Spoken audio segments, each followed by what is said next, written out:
of them should be held responsible because the police officers, the good ones, as they say, they don't testify against them. So they're all bad. If you're a part of that gang, you need to quit your job. Wow, a slap in the face to law enforcement just days after an NYPD cop was killed in cold blood, who, by the way, was African-American. Hundreds descending upon the streets of Midtown Manhattan to march against cops and even chant expletives for those who protect and serve, and were protecting them on that day, too.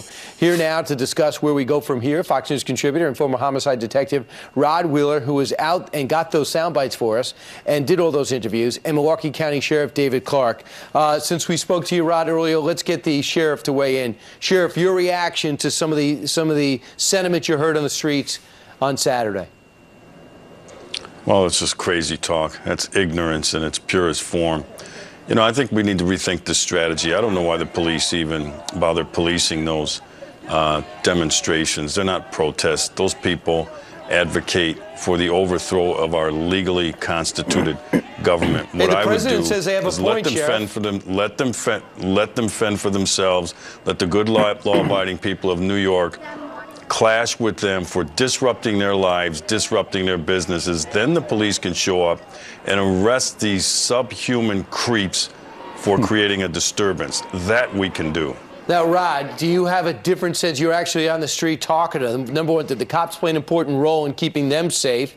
And you tell me about the sentiment you heard. They did, Brian. I mean, the cops were out there. You know, I must say that the police were taking a lot of verbal abuse while they were out there, and it was really unfortunate. But I also must say that the police did not turn their backs on the citizens, and even the people that had the biggest mouths out there, the folks that I was talking to, if they were to call those police officers today, those same police officers would still be there to assist them. Look, Brian, it was just last week when a young New York police officer was gunned down in cold blood right here in this city where I'm at now. And you know what? This officer hasn't even been eulogized yet, and these people are out there talking about deaths to cops. So I think it's ridiculous, and I wish that the politicians would speak up a little bit more, because actually, you know what I think? I think a lot of these protesters get their energy from some of these liberal politicians. That's just my opinion. And Rod and Sheriff, I want to bring you to the president. I'll just paraphrase what he said. Essentially, he says these are people who are very angry and they're standing up because this has been a wrong that has not been righted yet. Your reaction? But you know what, though, Brian? A lot of the people I talked to, I'm sorry, Sheriff, a lot of the people that I talked to, they were saying that their frustration, believe it or not, is with the government, and they specifically said, Brian, President Obama. Wow. Sheriff, go ahead. Well, first of all, there is no police brutality in America. We ended that back in the 60s. So I don't know where they're coming from. And you look at the data and the research, and there's a new Harvard study out that shows that there is no racism in the hearts of police officers. They go about their daily duty, if you will, to keep communities safe. The President of the United States knows better. He's playing the race game. He's playing race politics. Shame on him. He's been very divisive for this country. He has been a nightmare, and I cannot wait until January of 2017 so that America's nightmare can be over. Black Lives Matter, does it play an important role? First, you, Sheriff?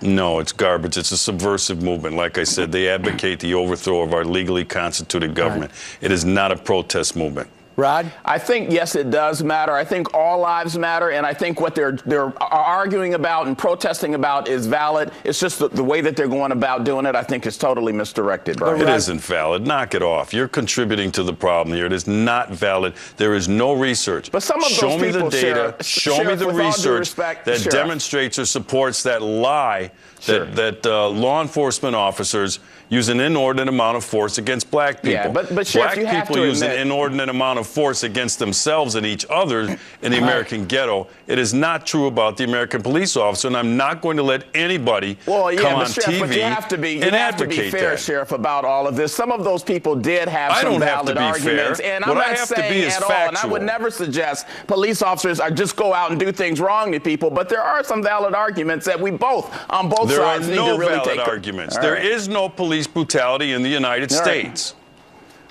Sheriff Clarke, Rod Wheeler, thanks so much. Sure, thank you. We're talking about this way too much. All I can tell you is you better show respect for people on the streets, whether they're state cops, local cops. They need to be respected, and I don't like where it's trending. Thanks, guys.